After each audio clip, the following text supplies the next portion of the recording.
Seperti yang Anda tanyakan, ada 5 hal ya menurut saya untuk tantangan petani sekarang. Pertama adalah masalah pupuk.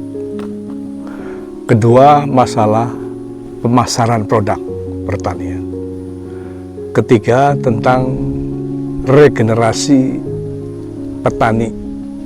Ya, karena sekarang petani banyak yang tua. Ya. Keempat, masalah inovasi teknologi pertanian. Dan kelima, masalah kebijakan terhadap petani dan pengembangan pertanian ke depan.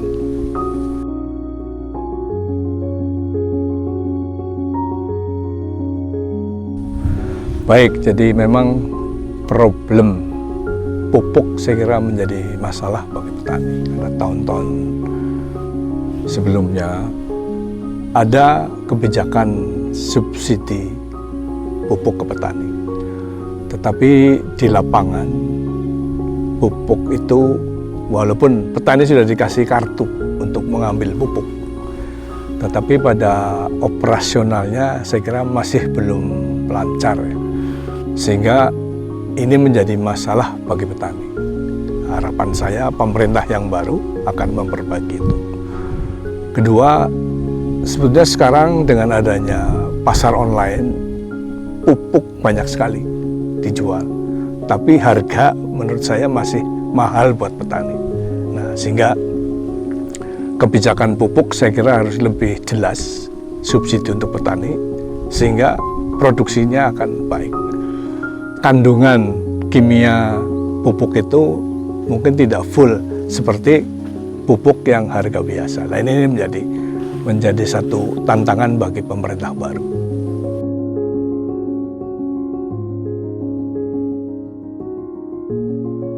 Ya, jadi ini memang menjadi masalah klasik ya di petani. Jadi fluktuasi harga produk pertanian ini memang sangat fluktuatif, sehingga kadang-kadang pada saat petani mau menjual harga setelah panen, harga tiba-tiba turun. Ya, ini menjadi satu, itu terjadi klasik dari tahun ke tahun. Tomat kadang-kadang bisa 30.000, tiba-tiba jadi 3.000. Ya. Cabai bisa 100, tapi kadang-kadang bisa 20.000. Nah, ini menjadi problem bagi petani. Kalau menanam, saya kira petani sudah bisa lah menanam pandai, tapi bagaimana pemerintah berpihak kepada masalah pasar di pertanian. Jadi mungkin perlu peta komoditas menurut saya. Jadi masing-masing daerah punya komoditas sehingga tidak akan terjadi load produk sehingga harga turun. Ini saya kira dengan data digital saya kira ke depan mungkin itu akan menjadi salah satu solusi. Dengan peta komoditas yang jelas, datanya bisa terbaca sehingga bisa diprediksi kapan panen yang baik, kapan panen yang buruk, sehingga harga bisa stabil. Ini saya kira tugas pemerintah perlu ke situ.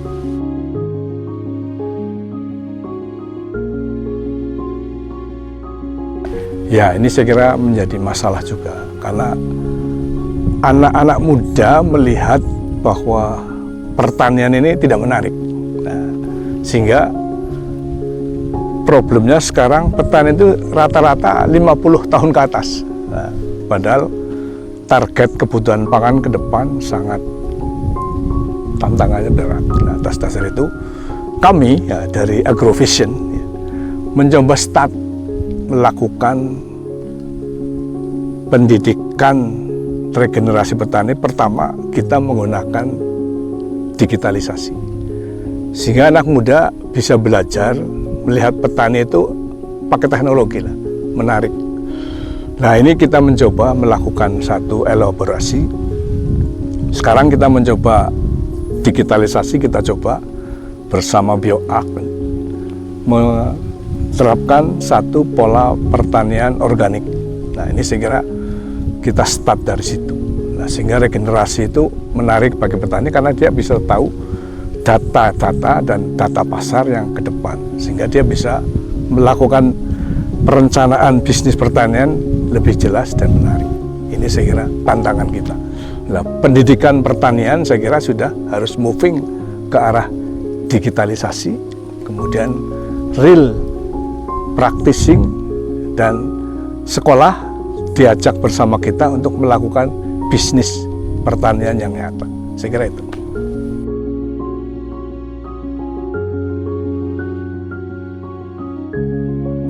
Baik, saya kira dengan adanya perubahan iklim, kemudian perubahan paradigma generasi milenial, kita perlu melakukan satu inovasi di bidang pertanian.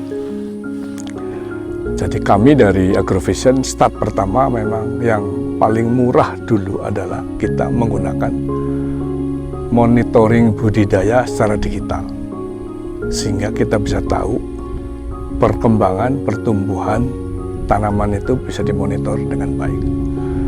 Kedua, setelah step itu tercapai, kita mulai nanti akan menerapkan teknologi IoT ya, sensor otomatik ya, sehingga itu anak muda akan tertarik, sehingga itu akan membuat challenge anak-anak muda untuk terjun ke pertanian.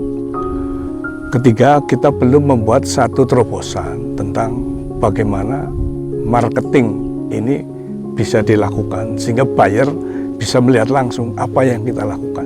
Ini mungkin menjadi sesuatu yang menarik karena orang butuh makanan sehat, orang butuh pupuk yang baik. Nah ini saya kira inovasi ini yang akan kita lakukan, dan kita sedang membangun satu kebun sekolah yang digital sehingga nanti bisa dilihat. Nah dengan demikian anak-anak akan melihat pertanian ada inovasi, pertanian ada uangnya, dan pertanian menjadi menarik. This is.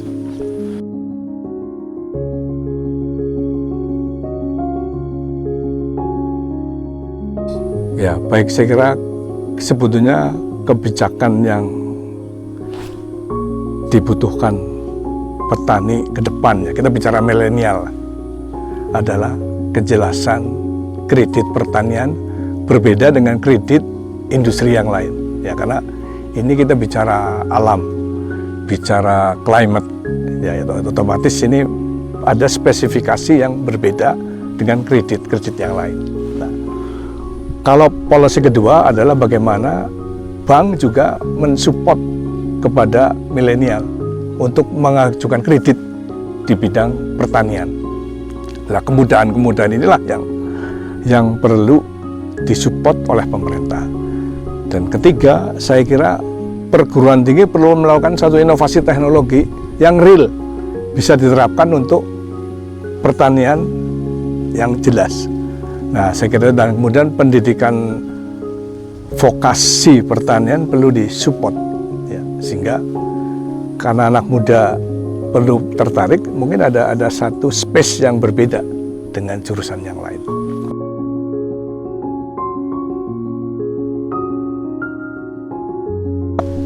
The first ide pertama sebenarnya kita ingin memproduksi makanan sehat. Otomatis kita butuh pupuk organik yang baik. Ini ide yang saya cari pertama. Nah, atas dasar itu pengalaman kalau pupuk organik lama, prosesnya lama, needs time. Nah, setelah saya mendengar ada satu pupuk organik yang memang saya lihat dari penjelasannya, saya penasaran. Saya coba antara yang organik dari bioark atau artifact, saya coba dengan kimia. Setelah saya coba, memang pada pertumbuhan sampai sekarang secara vegetatif performa yang organik ini lebih baik penampakannya dibanding dengan yang kimia. Warnanya lebih gelap, daunnya lebih lebar. Tapi saya belum yakin karena belum panen. Ingin tahu seberapa panjang dan bagusnya ubi tersebut. Nah, setelah panen saya baru yakin bahwa pupuk ini organik yang cocok untuk kita pakai.